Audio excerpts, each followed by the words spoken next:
All right. Well, welcome, Jeff. Jeff Gottlieb. Thank you, Alvaro. I feel privileged to have Jeff on. He's a very skilled and knowledgeable person on earth skills. And we're going to be doing this show, what did we decide? Once a month. Once a month, okay. Get some traction in my calendar, and we can fill it in with more episodes. And Jeff will be doing this show and having his own guests on occasionally, I assume, and sharing his wonderful knowledge with us. So, what are we starting with today? What's on your agenda? Well, considering this is the pilot, I wanted to introduce myself and how I got to be ready to do this, and where all this is coming from and what it's for. Great. So I wanted to first say that I've been a naturalist ever since I was 4 years old. I've been completely curious about what animal is that, how big does it get, why does it live there, what does it eat, what eats it, how do you tell one from another, and also interested in house plants and wild plants. And when I got to college, I wanted to study zoology. I mean, I was definitely that animal guy, interested in tropical fish, reptiles and amphibians, primates, everything I could think of to learn about. And I quickly came to understand that if you're going to study animals, you can't get very far if you don't understand plants, because they make the habitat, they produce the shelter and the food and the soil underneath it and the climate conditions, and so you'd have to study animals and plants together and how they interact. So if you do that, you quickly find out that you can't fully understand animals and plants if you don't understand the place they live in, what we might call the non-living conditions. How much water is there? What's the average temperature? How intense is the sun? What's the soil like? What rocks are underneath it? So the living and the non-living exchanging with each other. And that science is called ecology. And ecology is not just, did you recycle this week? It's about the natural cycles that living and non-living resources go through in the world. It's about how energy comes in and how it flows through and what uses it and how it passes it on and things like that. So ecology is a gigantic subject because there's a lot going on. And if you were to just pick something and study how the energy flows through it, you have the work of a lifetime for any tiny little thing. It could be the energy use patterns of a particular rare kind of shrimp on the Great Barrier Reef. You could just pick something and it's vast. And I did my master's thesis research on a population study of the hellbender salamander, which is our largest salamander by weight in the United States. They're enormous. They're over 2 feet long and they weigh a few pounds. And where are they found? They are found in a couple of divided ranges. One is in the Alleghenies, the Appalachians, from New York State to the northern tip of Georgia. In lakes and rivers? Or? In fast-moving rivers like trout streams, because they have a very high oxygen demand. How come we don't know about this? Because they almost never come out from under the rocks. Oh, okay. People that do a lot of fishing sometimes run across them because if you're fishing with bait, you might accidentally hook one. And then you get really scared because this bizarre 2-foot-long creature came out, and you think, oh, it must be poisonous, it must be awful. So fishermen have killed them. So I found them absolutely fascinating and just beautiful animals, and they're not doing well anywhere in their range because they rely on clean, clear, highly oxygenated streams. So they're endangered now? They're not in danger, but state by state, there are states in which they are endangered, especially if there's only a tiny little bit of range in that state. In North Carolina, they're doing better than in some states because we have a lot of decent habitat. All the westward flowing streams in the mountains that go into the Mississippi drainage. So like the Little Tennessee and the Tuckasegee and things like that. But they're harder to find here than in New York State where I studied them, because in New York State you had big flat rocks, sandstone, eroding out of the banks and just sitting there. These nice isolated rocks that you could walk right up to, wade over, and lift one up. And wow. There's a hellbender. And you could look at it, you could put, measure it, take a look at it. And they are harmless, right? They eat crawfish. They eat crawfish? By crushing them. They're very strong salamanders. But So will they bite people?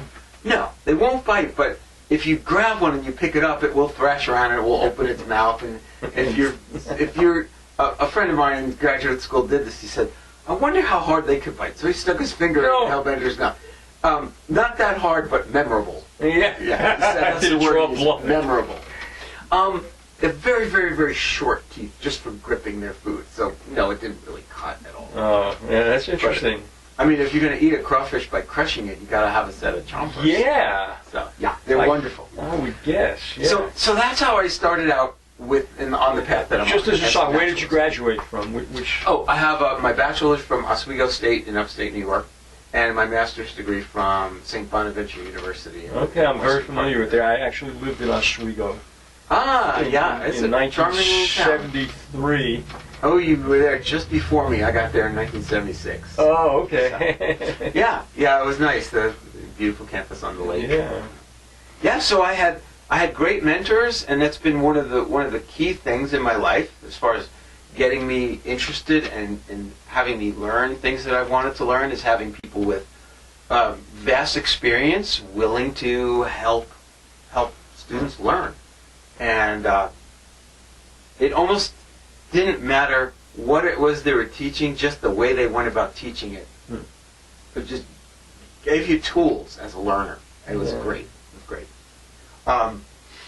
So I took that master's degree, and I started working as an outdoor educator. I worked for a little natural history museum on Long Island. I'm a Long Islander originally. What part of Long Island is there a natural history museum? It's in Seaford. And I grew up in Massapequa, so literally. Is that Nassau or it's just Nassau Suffolk County. Oh, yeah, okay. Almost to Suffolk County. Yeah. So this little tiny museum, if you've ever worked in a very small place, typically you end up having to do all the jobs at one time or another if people are out, they take vacations. So I was hired because I had taken a class in taxidermy, and I was doing museum collection preparation. So how unusual. Well, it has to be done because otherwise we can't compare. Well, if we have song sparrows from this location and song sparrows from that location, are they really any different? Are they variable in this one location? Is this one location always this much different than the other location? The way that we do that is by looking at study skins and photographs and samples and stuff. So that's one of the things museums do. They have those collections. So I was making collection specimens and putting labels and putting them in the drawers. I always wondered who did that. Someone does that, and it was good. But they would call me every now and then and pull me out of the basement and say, "Can you watch the front desk for a while?" Yes. So on the front desk, I would answer the phone, and people would call in with, puzzling problems about wildlife and things like that. A lady called once and said, what do I do? A raccoon just killed my St. Bernard. It was a mother raccoon, and the dog rushed the babies, and the mother grabbed onto the dog's face and tore it up. Wow. So I got all kinds of education just answering the phone. Whoa. It was really an interesting job. And I also did animal care. They had like unreleasable birds of prey and other kinds of wildlife specimens, and I would hose down cages and take care of animals, thaw out the dead rats and feed them to the hawks and stuff like that. It was great. It was really great.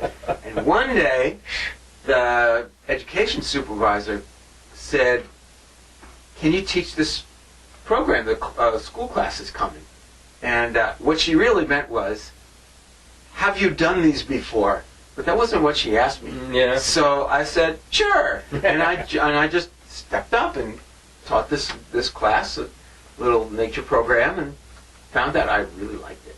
So I quickly went to doing more and more programs there, and I got a second part-time job teaching outdoor field trip kind of programs, and that was great because we were in beautiful locations around Long Island, and this is a chance for kids to get out of the classroom and really meet a fiddler crab, or really see what salt marsh mud smells like, or lie down in the grass and look down a mouse trail in a field. Things that kids don't get to do. And that was great. And that was a long time ago. I got that job in 1981. Oh, well. And in all that time, I've still kept up with work like that. And things have changed a lot in what kids need in order to be ready to go and relax and pay attention. And school policies have tightened up, and budgets have been yanked, and it's a whole different world. Yeah. But there's a whole new kind of wave of educators that I will address in future shows, because it's an important kind of groundswell of what's going on today with education outdoors. But while I was working for that organization, which was the BOCES, which is Board of Cooperative Educational Services in New York State, and they have a lot of different services and departments, and there was an outdoor education department. So they offered a lot of different classes to schools: forest ecology, field ecology, salt marsh ecology, seashore, all these things. But also, one of the classes they taught was wilderness survival. And there's not a school for wilderness survival that you can go and get your bachelor's in. So not yet. All these naturalists are going, what do we put in this class? So we were figuring our way. Some things about wild edibles, more like a tour. We learned to make a shelter, this, that, the other. So we kind of figured it out. And that was my first taste of, we know what animals and plants do to get what they need. How would I get what I need if I were outdoors in a natural area? Yeah. And not long after that, I read a book called The Tracker by Tom Brown Jr. And it's a story of his boyhood. He claims that when he was 7, he met an 83-year-old Apache medicine man and tracker in the New Jersey Pine Barrens, where Tom lived. And this old man decided to teach him. And he stayed there for 10 years teaching this little boy the ways of complete immersion into nature, survival, to where he could just walk outdoors carrying nothing even in the middle of the winter, and in very short order have made himself tools, clothing, shelter, and have food cooking and be completely comfortable and safe. Stay there as long as he wanted and not come out 1 pound lighter. And that's what you're going to teach us on this show. I wish I knew that, because that's the mark of someone who start to teach us. Well, yeah, it's the mark of someone who has devoted all of their attention and their considerable intelligence to mastering a very, very, very rich and gigantic body of knowledge with an expert's expert teaching them. So it's really hard to get all those ducks in a row nowadays in the way that we live. But again, this is something that I'll introduce later on. Yeah, like exciting. What are the learning opportunities out there, and how do people learn this kind of stuff out there? So when I read the second book by Tom Brown, I realized in the back that the publisher bio in the back, that he ran a school, the wilderness survival and tracking. His big kind of gateway into this learning was animal tracking, because it is kind of the ultimate puzzle solving and detective work. If you see traces left by something in the past, you're gonna think it out. Who did it? When did they do it? What did they do? Why did they do it? And where did they go? Where they are now? And how long ago was that? Who, what, when, where, why, and how. And to figure out those things requires comparing. Like, if I want to know how long a track has been there, I will take the same kind of dirt, and I will note just how deep, just how deteriorated, just how fuzzy the edges are. And then I'll take that same kind of dirt, and I'll make a bunch of marks. A heavy one, a medium one, and a light one. And then 6 hours later, I'll come and I'll make another one. A heavy one, a medium one, and a light one. And I'll compare them. How are they different in 6 hours? Then I'll come back in 12 hours and make another set. And then I'll be able to compare, well, how are they different when they're 12 hours old and 6 hours old and fresh?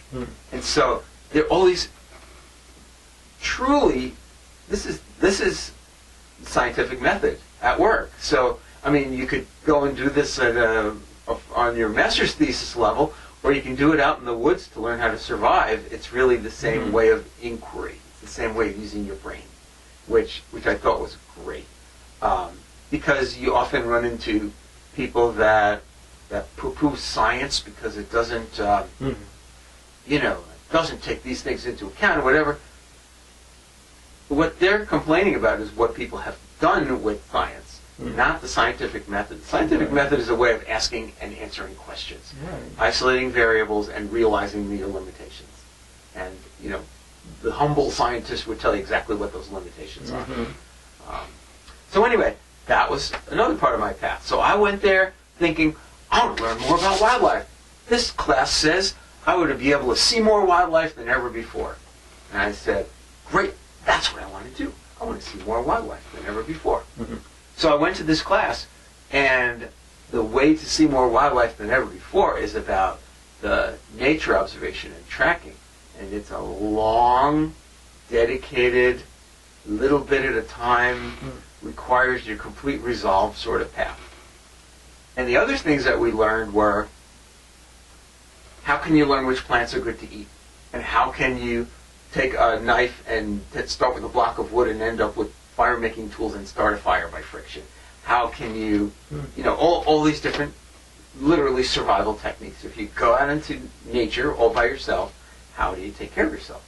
And I found that it was some of the survival skills and some of the crafts that made me so happy and so eager to continue.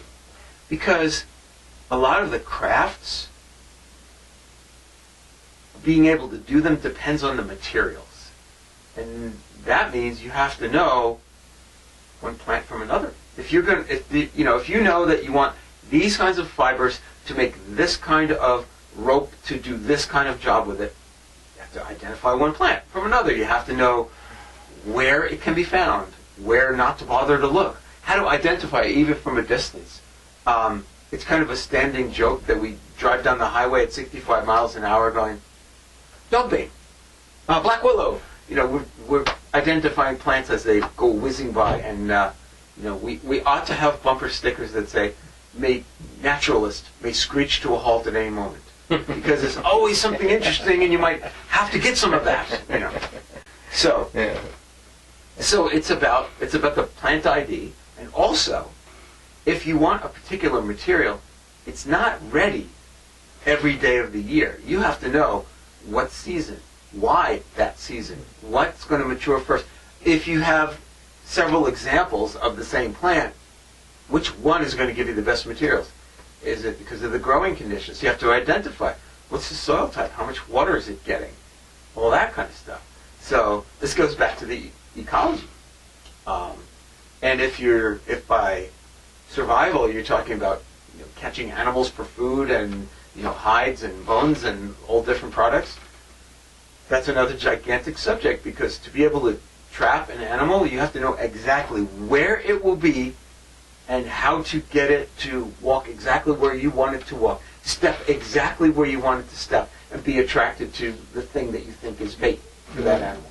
Or to be able to identify what's the path that it's going to use and to be able to set a trap in the path. It's very, very, very, very hard to learn. The way to do it is, because you think it's fascinating, you keep trying. And with more and more experience comes, I learned that this doesn't work. Or I learned that this works sometimes. There's a classic example from an expert survival teacher out west. He has since passed on. I haven't met him personally, but he wrote an article about trapping. He was saying that he lives in the desert. He lived in the desert in eastern Oregon. And he was trying to use a specific trap with a flat rock and a little trigger thing, so that when the animal pulled the bait, the rock would go and slap it. Right. So he had a piece of string that was part of the trap, and he approached the trap the next day, and it was sprung. And he said, "Great, caught the pack rat." He was trapping pack rats in the desert. He lifted up the rock, no pack rat. And the bait was still there. So he shrugged his shoulders, and pieces were missing from the trap. He put it back together. He set it up. Same thing the next day. And he realized that the animal was not trying to eat the bait. It was eating the string. So he coiled up the rest of the string, and he used it as bait and tried a different sort of string. What kind of string was it? It was dulpain. It was this plant that's found in, I think, every one of the 48 contiguous states. So he caught the pack rat the next day. So, man, that was some good puzzling it out, I thought. So he used a different kind of string. He used a different kind of string that apparently pack rats don't like to eat. Right, like nylon or something. I have no idea what he did. Well, maybe not. But just the fact that he recognized that it was the string itself. Very interesting. So this line of work and this course of study and this way that I live is full of really fun, interesting puzzles to solve. And, if you tell us about the place you live. Okay. Yeah. Well, I was going to get there. We have 10 minutes. Well, we have about 7 minutes. All right. So what I wanted to say to just kind of set the stage for the show is that so I'm going to pull in several subjects that all make my life what it is. And one is that I'm a naturalist. We've hit that pretty heavily today. Yeah. One is that I'm a crafts person. I like to make things. I make baskets. I'm a wood carver. I make a lot of different things. And I love a good puzzle in which I have to make a thing in order to make it work. So, and I'm interested in history. Who did what? When did they do it? Where did they do it? What did that give them? How did that handicap them? How did that fit into the climate that they live? So, and I'm a homesteader. I have a little acre and a half of amazing soil with a little stream that runs right through the center and a slight tilt to the south, perfect solar orientation, and it's great. I can grow anything that I can figure out how to grow. I mean, the conditions are perfect for it. And you live here in Whittier, actually. I live in Whittier, right, close by. So I have been interested in building primitive shelters. I've built a lot from museums and nature centers. I'm going to zoom in on that. Yeah. This is a little book that I wrote. It's a how-to manual on building these traditional northeastern native houses called wigwams. So I've made them covered with thatch. I've made them covered with bark. And they are lashed together using bark strips from sapling trees. So with all of that experience, I was ripe for studying traditional building. I had the chance to take a class in it with Janelle Kapoor in Asheville and a host of other guest instructors. And we learned about cob, and we learned about straw bales, and we learned about clay plastering, and we learned about earth bricks and all kinds of things, and adobe and things like that. So I went and I built myself a little building with, one of the standard traditional building techniques is straw bales, where you're buying square bales and you're treating them like bricks, and you're building them, and you're lacing, pins through them, either bamboo stakes or rebar, whatever it is, and you're wiring them together so that the wall is firm, and you're putting, tightening them up, and then you're plastering them with clay and chopped straw and sand and water, and that makes a pretty firm, pretty durable, rodent-proof, weather-proof plaster. I mean, you don't want to leave it out where it's going to rain on it. But I decided I wanted to do this with as much of the local material as I could. So I cut it's a timber frame, so I cut the corner posts myself, and I hewed the door frame pieces myself with tools, and I bought locally produced kudzu bales. There's a fellow near Rutherfordton that's funny. Duncan Edwards is his name, and he grows a field of mixed kudzu and grass and harvests it for hay 3 times a year if conditions permit. And it's very nutritious. It's really good fodder for livestock, and he can't keep any in stock. He gets top dollar for it, and out it goes immediately. I had to wait 8 months for mine to be ready. For your kudzu bales? Yeah, there just wasn't any. He had sold it all. I had to wait for the next guy. How does that compare in price to hay bales or straw bales? It's on the higher end of what people usually pay for hay. But yeah, okay. Yeah. So, the being made from vines as well as grass, the bales are a little firmer. And I just wanted to use a plant that is, a kudzu in the southeast can grow a foot a day. So let's use it because it's present and available and important. And so I bought 185 bales. Whoa. And that was far too many because I downsized my house plants. And I made a 12 by 12, and I used the clay from my own building site. It was, this hill was amazing. Packed. It's almost pottery quality clay. It's beautiful clay. So I mixed up batch after batch of clay and straw and sand and water. Red clay? Is it? Yeah, it's beautiful terracotta, like that flower pot behind you. Okay. Yeah. So it's done, and I'm living in it. That's wonderful. Yeah. It's got a metal roof, it catches water, and it's cozy. So yeah, so as we keep on doing these things, we'll glue all these subjects together. We'll bring in a word that didn't get mentioned today, and that would be permaculture, which it was another revelation to me to give me kind of organize my thinking about what am I doing and what's it for, and how can it help? How can it help me? How can what I'm doing help others? How can it be educational? How can it solve problems? And how can it make my life better? That's great. So that's really where this comes in. How does it make my life better? Something for our viewers and myself to look forward to. Once a month we'll be doing Earth Skills with Jeff Gottlieb. And thanks so much for coming on, Jeff. My pleasure. This is great. And Boy, half an hour flew by. Yeah, I know, and that's why I've tried to talk you into doing an hour. Okay, it might happen. Well, okay, let's see. We get our feet it does. It goes by very, very good. Yeah. Thanks. Take care.